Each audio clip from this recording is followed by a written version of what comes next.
Look, let's just jump straight into it, bro. Sit your single ass down. Let's talk about this.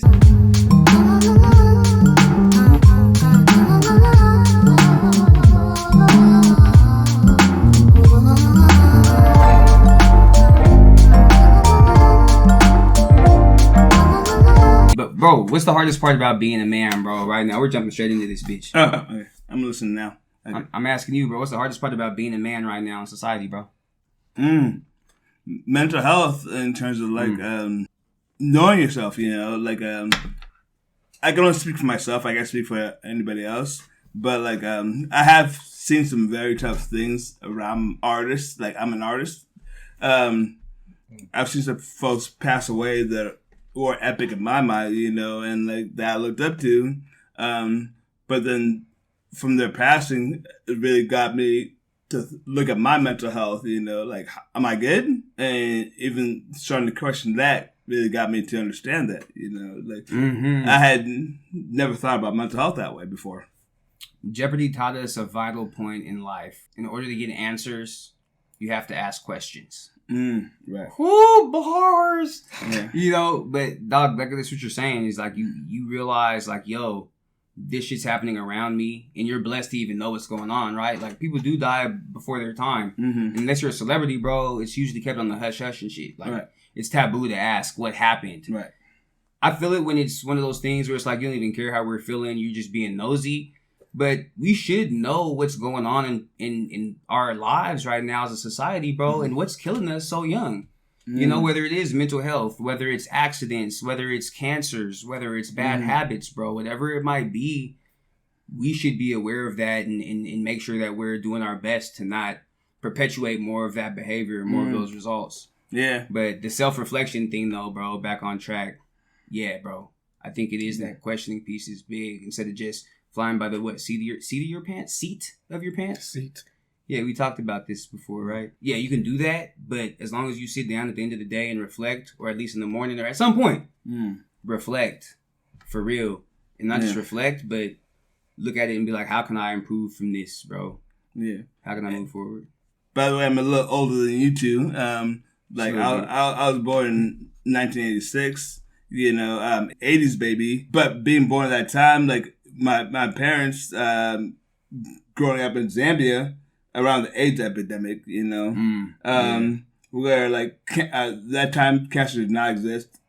AIDS was like the cancer, you know, and seeing how even they've like both of them, my parents are still alive, you know, like I just went out to dinner with both of them last night, you know, great folks, but like even hearing some of the stories about like how their friends have passed, you know, and how they've overcome like through that, you know, to be at this day where it's like cancer's a new AIDS. Like there's always something trying to kill us, right? But I mean, there's I feel like there's a cure for everything, and I think it starts with your mindset type of thing. But also, it's like, bro, I feel like the AIDS epidemic, just like any epidemic ever was, is like it's preventative. Like I think probably just giving them some prophylactics, improve the situation, introducing some Western medicine.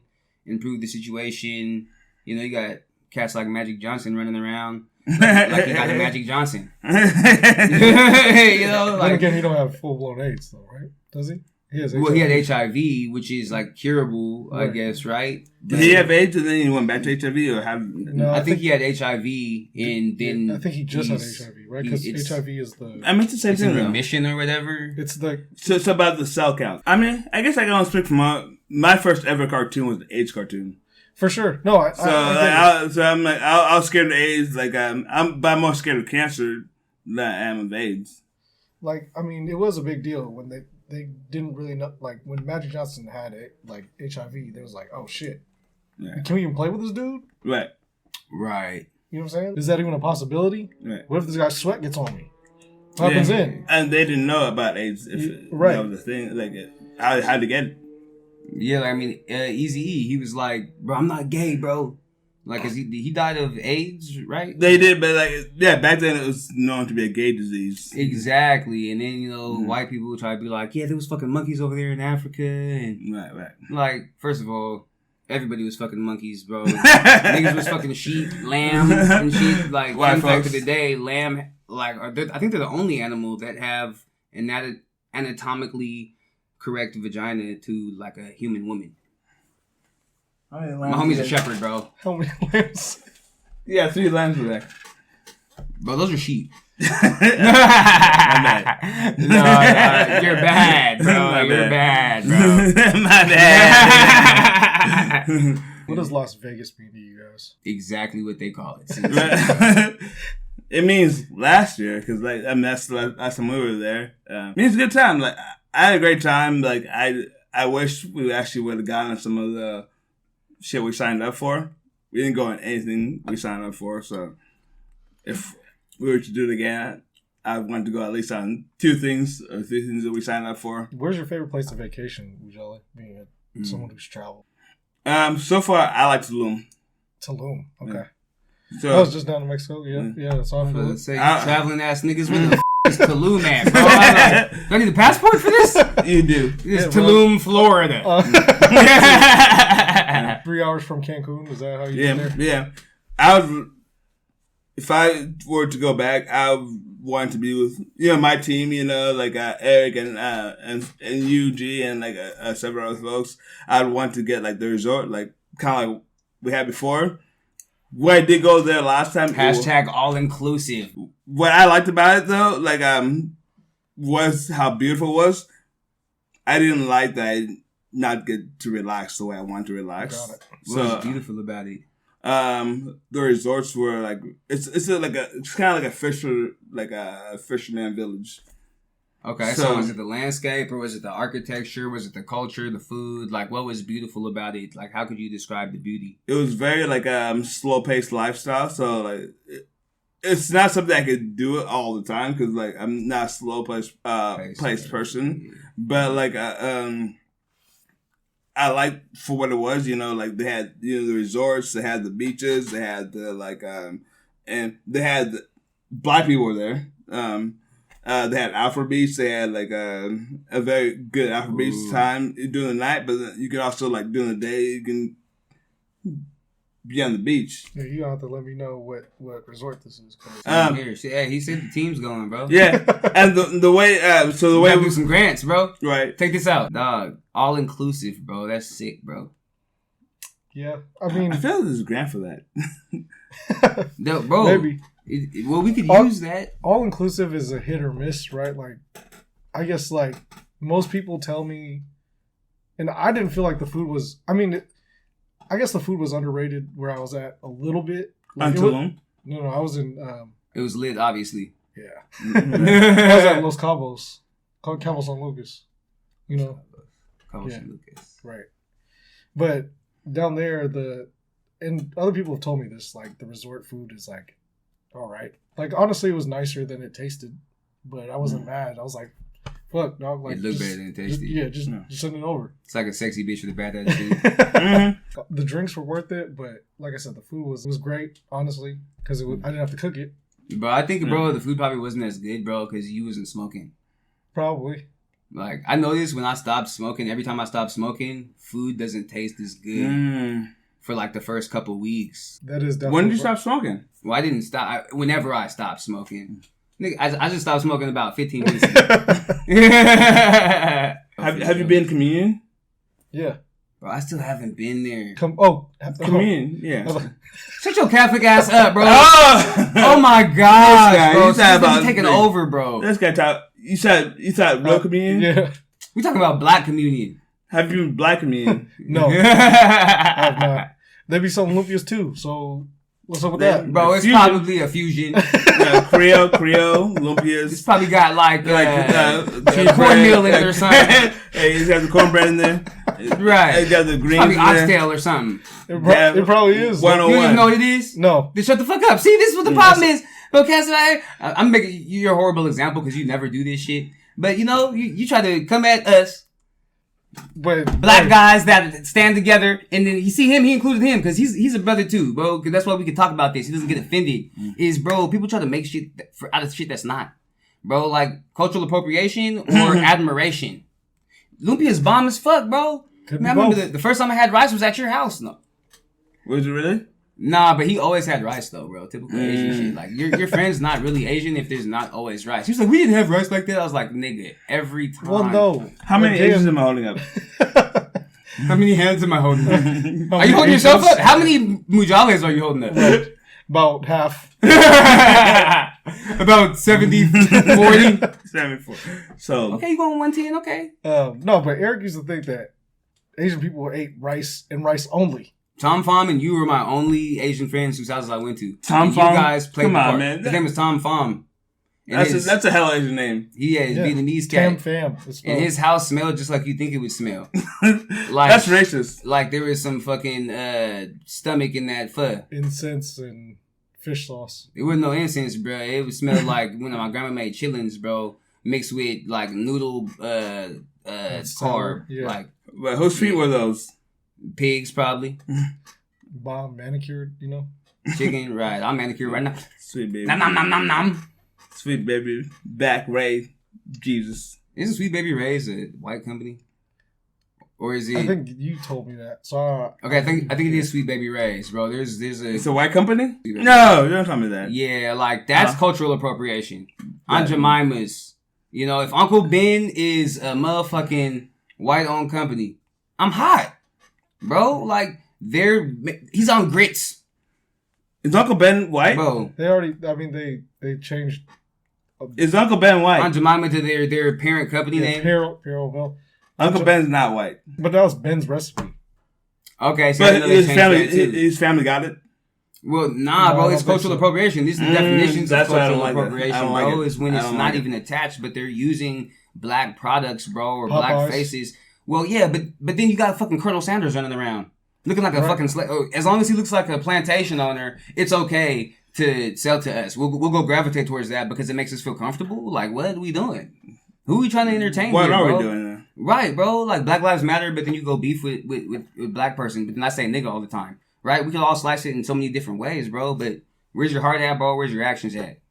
You know? Like, there's obvious people that are not there for the betterment of people in general. Because I don't think you even need to put color into it.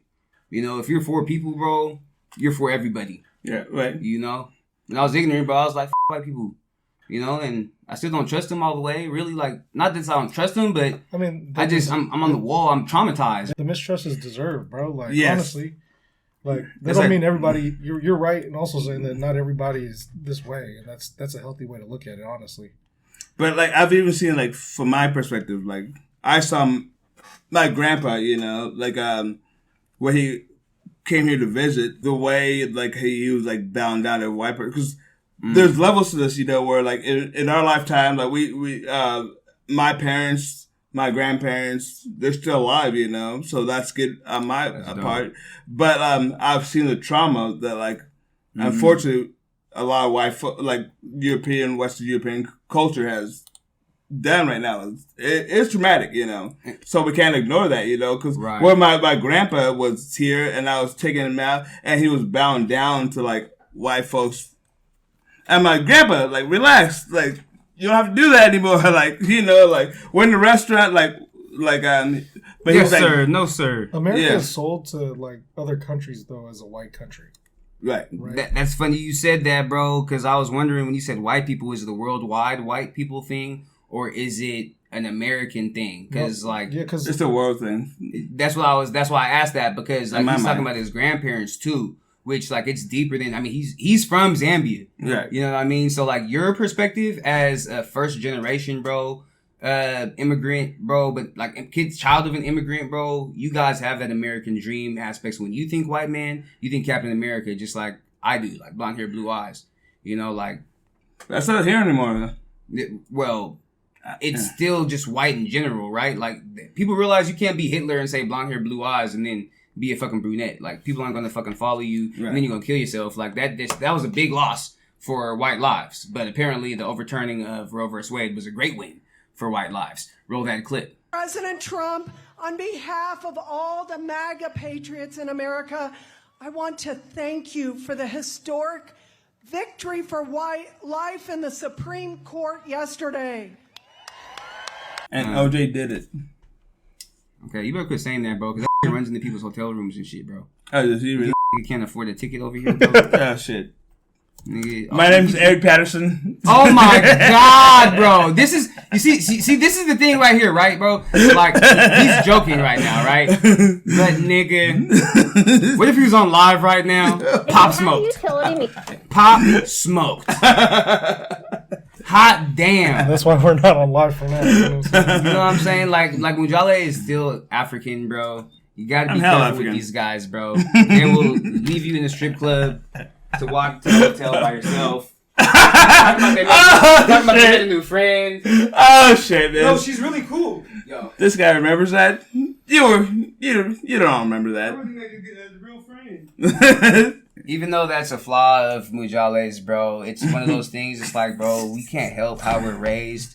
We can only help just, make light of situations and point things out, but also just love people for who they are, bro, and their efforts, bro, and their energies. Like, and that's why I do appreciate that about you. It's like I've told you this before. Like there's folks, like where you want to like ride and die. In terms of like, even business, friendships, ride and thrive. Right. Oh, I like that. Thanks. Even better. You've taught me, like Eric taught me about, like I used to say, kill two birds with one stone. Eric taught me about feed two birds with one seed. I got that from Chef Tarek Abdullah. Appreciate you. Feed the people, my nigga. I don't want juice. I just want barbecue chicken for after that. Ooh. And some lumpia. Right. Some oxtail lumpia. Yeah. You can definitely feed 3 birds with one lumpia. No, 7 lumpias. Hey, what's your African ass's favorite protein? Cantaloupe. Threw me all the way off. I'm like, bro, honestly, I don't know it's like you get a cantaloupe at the store and then look at the nutrition facts. You know what I mean? No, antelope. Oh. That's interesting. Would never. It's we call it bushmeat in Zambia. That's what the Chinese was trying to say caused COVID when they was trying to say that their lab didn't cause it. They said it was the bushmeat in the markets. Because the markets in Africa are similar to the ones in China, if I'm not mistaken. That's true. But so how's the like? Is it lean? Is it fatty? Like, are there different parts? Lean. So it's definitely like deer meat. But like the way Zambians they make it in a stew. So like when you Zambian Asians like they make it more like dry, and white people they just barbecue it. But Zambians fire meat on fire. Yes. Yes. Sorry. Shout out Alex. I have a white friend. I have a white friend. No. You have one white friend. No, I'm just making a joke, but good damn well we get along with white people. Exactly, because like, especially when they got money in their hand. Damn, I always gotta sneak one in. Yeah. I have one white friend. Oh, that one white friend. It's a little trippy because like there is a Zambian saying about even missionaries, white missionaries, because like again, Zambia was colonized by the Dutch. The trippy thing is like we all talk to that. So white people taught African people how to pray with their eyes closed so they can not see them stealing shit. Exactly. Yes. For real? That's what you're gonna say? For real? Damn. See, bro, like. But I mean, that's how like prayer comes, because like black people we pray with our eyes open, and now like white people invented praying with the eyes closed. Wow. And I've never ever heard that. You heard it here first, man. And like don't do any research on this. I've taken time to do a little research. I mean, and that's just part of it, Look into it, correct me if I'm wrong, but look into like even Zambian culture and colonization and how Africa was colonized, not just Zambia, but the whole entire Africa was colonized, and look into some of the practices, where like, I'm glad Christianity was brought to Zambia, but I'm also like, Zambian people were very spiritual before Christianity was brought there, but, that's where like praying with the eyes closed actually like was brought to Zambia, and then like even with missionaries they used to talk about like fruits of the spirit. You know, they're like, oh well, they should like. I mean, I'm gonna say this because this is my experience was. You know, white people have definitely traumatized Africa. You know, where like I have seen like some very vicious things from like people used to come into Africa, and they used to be like, all right, like Zambia was very modern, very beautiful, but they'll be like, no, like we don't want to take pictures of the city, take us to the ruralest part. They were trying to exploit, you know.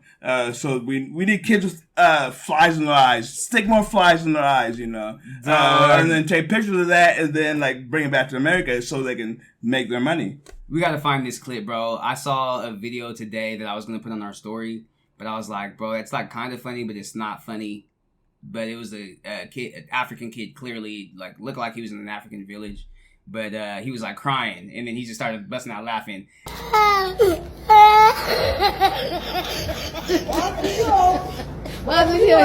Making these kids cry, and he's just like he's laughing and shit. He was like, no, hey, look, I mean, you gotta take this shit seriously, all right? Like, but that was, I don't know. That's the first African name I could think of, bro. And Christianity was brought to Zambia from Ethiopia, probably, which is crazy, right? Like the white man probably brought like those aspects, but I mean, as far as I know, bro, Ethiopia is in the running for origins of.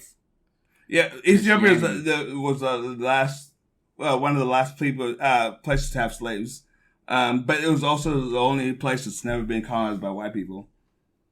Ethiopia? Ethiopia. It's never been colonized. It's never been colonized. There's an Israelite tribe that's from Ethiopia. Sure. So Ethiopia's never been colonized. So it's the only country. They have the Ark of the Covenant. That's why people say that. Yeah. That makes fucking sense, bro. And also it makes sense too, though, why they are known to have spread Christianity, number one, because they sound like some OGs. I didn't even know that first of all, they enslaved their own people. No. Stop it. Also, they did. And they lasted the longest with slavery. Yeah, that's fucked up, bro. Like, let's take a look in the mirror and reflection, right? It's part of that. Like, there's sociopaths and psychopaths out here. Right. But Egypt, though, like the story of Jesus and born of the virgin and shit, like, I don't remember the exact story. Hopefully one of you guys might remember it, or we can just always look it up, right? Comes from an Egyptian goddess who was born the son. Right. She was a virgin, apparently. The story of the resurrection, it's happened several times over time. So... before Jesus. Which is why I'm like, bro, I'm Christian. I say that because I was raised that way. But I'm not... I believe in God wholly. No pun intended. But I believe in Jesus less. I still believe in Jesus just like because it's a symbol that's ingrained in me. But I definitely have doubted that whole thing, you know, and never doubted God. Well, I've doubted my worth to God. And whether I should, you know, be here, let's be real, to be here at all. But I've always valued God. Do you consider yourself more religious or more spiritual? For sure, spiritual, bro. Like, I used to say, yeah, I'm a religious person, but fucking school, bro. Like, it just educated me on what these words actually mean. And I'm definitely more spiritual, for sure. Like, we are energy, we're spirits. I think spirit and energy are almost synonymous. In my perspective, like even reading about Jesus never wrote a single word of the Bible. But like reading about Jesus was the most like spiritual person. You know, he was not religious. Like he actually preached against religion. And which is why Christianity doesn't make any fucking sense. In my mind, it doesn't make sense. He didn't say go make a fucking religion. He said go spread my word of love, and he said spread the word of my Father, which is love, right? These motherfuckers was like, okay, I'm first in control. I'm Pope first. And we're going to spread the word. We're going to conquer. We're going to take over some niggas in the word of God. Because it's in the word of God. We're going to be missionaries. And so as long as you're doing it in this position, it's okay. You know, like stupid shit like this. It was politics. Right. It's politics. It's systems, bro. It's that systemic racism, bro, which, like, honestly, yeah, it's mostly white people that are part of these systems and creating these systems. But systemic racism, bro, is anything that hinders anybody, right? So there's micro systems, there's macro systems. Of course, the macro systems are the ones we're talking about when we're talking about white people and even deeper, ultra-rich people. Right. You know? Because there's poor white people, and there's like... And they're not part of systemic racism. They can call you a and throw their beer can at your windshield. And if you choose to be manipulated by that and get angry, then, you know, you're the victim there, right? They got what they wanted. Now they're going to be able to send a nigger to jail where they belong. Right. Right? Whereas somebody could actually, bro, say that, hey, you make too much money to get this aid, but we're going to give you these loans that you're going to have to pay back in interest, high ass interest. Right. Here, make this adult decision, 18-year-old trying to make a better life for themselves, going to college. Make those decisions. Parents make those decisions. People don't know about Pell and all these other options, bro. When your back is against the wall, bro, and it's your only option, you know, you just do what you got to do, bro. Like, there's no excuses. So why isn't financial taught in schools? Well, see, O'Day, we had the Financial Peace University. Oh, you guys had it? But it was a 6-period class, so you had to opt in to go into the class. It didn't cost money or anything. Like, oh, we had to buy the book. But... Damn, you guys had financial options, though? Well, there's accounting. There's also accounting, which was an elective, which I didn't take, because I was already doing that with my shoebox. We can keep that in there, because that's in the past, right? But, yeah, the Financial Peace University, bro, is where I really got the grasp. You was in there, wasn't you? Yeah. Yeah. You guys had that, though? Yeah. Mm-hmm. Yeah, 6-period. Well, one of the teachers thought it was important enough to create a 6-period. That's right. I fuck with Frankie Yale. Right. For Frankie real, Yale. man. Shout out Frankie Coach Yale. Laz, where is he at right now? I guess you guys went to private school, too. So, exactly. I went to public school, and we didn't have any of that shit. Bro, like, it's so different, dog. Like, it doesn't matter where you go to public school. Like, I be trying to tell cats, like, we were blessed to be able to go to private school, you know, at all, because, bro, I went to public school from preschool to 3rd grade, bro, and it's so different in so many ways, like, education-wise, since we're on that, bro. We got a homie, Will. Shout out, Will. He was here last time, or whenever you're seeing this, you know, Will. Big nigga, soon to be skinny nigga, you know. And he, private school, bro, yeah, so he went to O'Day with us. He went to private school with us for 3 years. 4th year, he went to public school. This cat, bro, honor student, robes, honors, all the shit, bro. He was like, bro, the stuff we were doing, bro, I was doing this in 8th and 9th grade. Damn. You know, like, it's way ahead, bro, of what people are doing in public school. And even then, like, you probably had better books where you was at, just given where you were at. Like, versus, like, Cleveland books. Well, yeah, we're definitely way ahead of Cleveland. Garfield books. Yeah. Like, Cleveland was like, so, for example, like, I saw the rate, like, Newport, the school I graduated from, we had a 91% graduation rate. At that point, Cleveland had like a 31 or something percent, you know? Yeah, that's crazy, bro. And that just goes to show the demographics, bro. And like, we're talking about the hardest part of being a man and didn't even get through that. Because, like, hey, look, men, we have a lot on our plates. Obviously, you can see this type of shit, a lot of shit going on. But, bro, like, so do those families and shit. And there's no help, right? Like, 31%. I wonder what it was where my dad lived.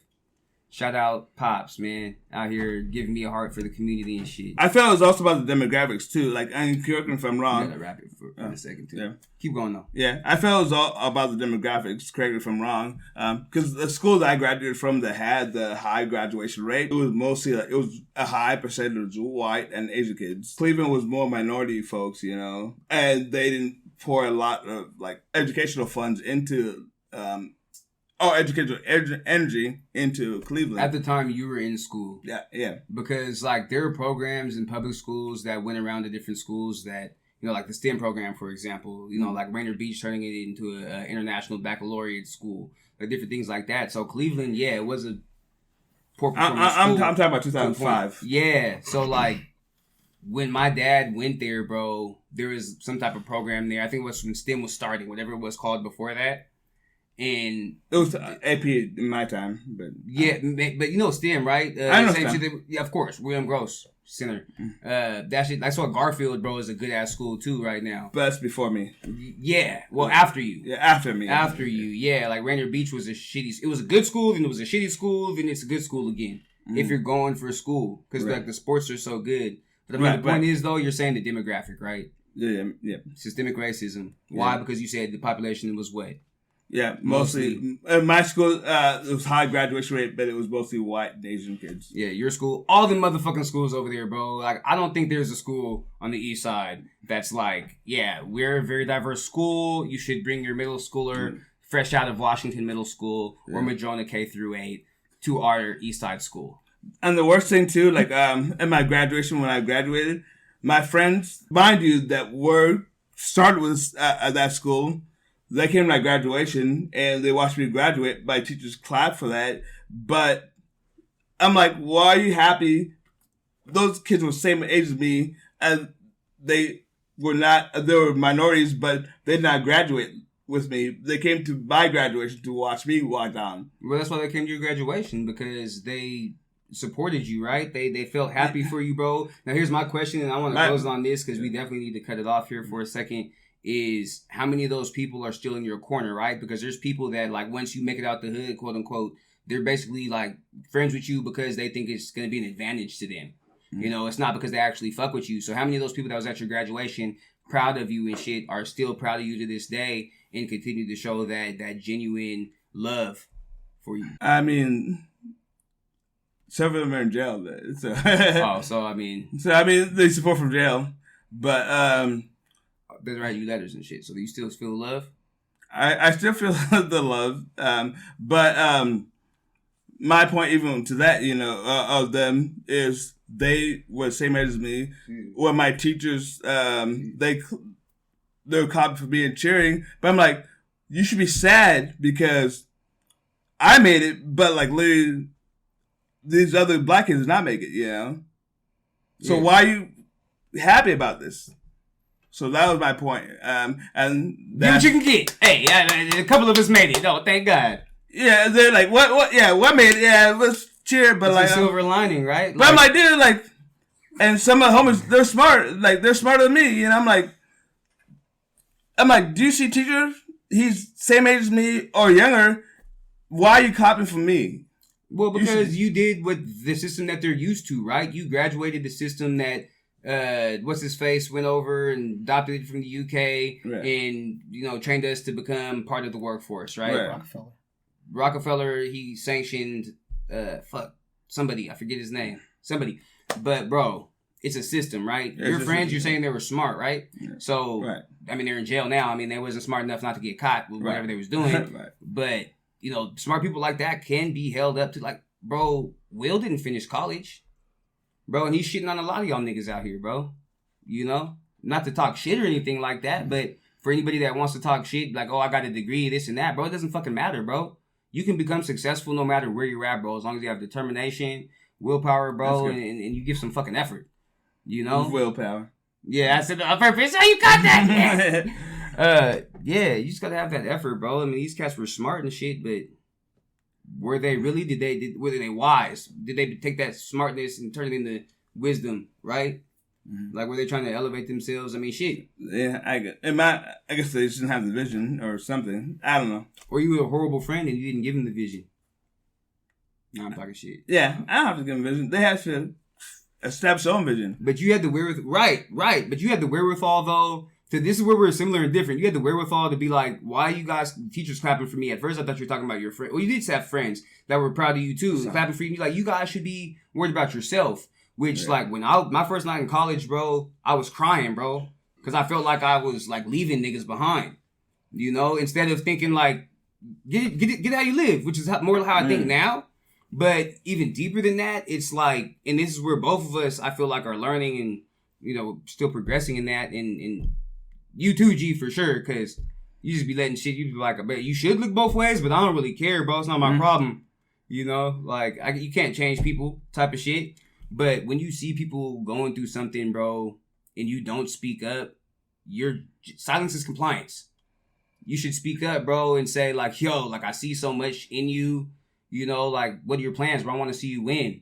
Let's get it together, right? Instead of, like, thinking, like, oh, they'll figure it out type shit. Like, yeah, it is up to them, but it's also up to me as somebody who cares about somebody to make sure that my circle is strong, bro. Yeah. Like, I agree with, like, silence is compliance, though. I agree with that. And circle being strong too, because we can't even make a circle with we can make a circle with our squad now. Shout out the squad. out here, you know. But for a long time, bro, the only way we make a circle if we put our arms like this. Speaking of circles, we'll circle back with you in a second. Hey. Bars. Hey, we have in studio audience today. Yes, sir.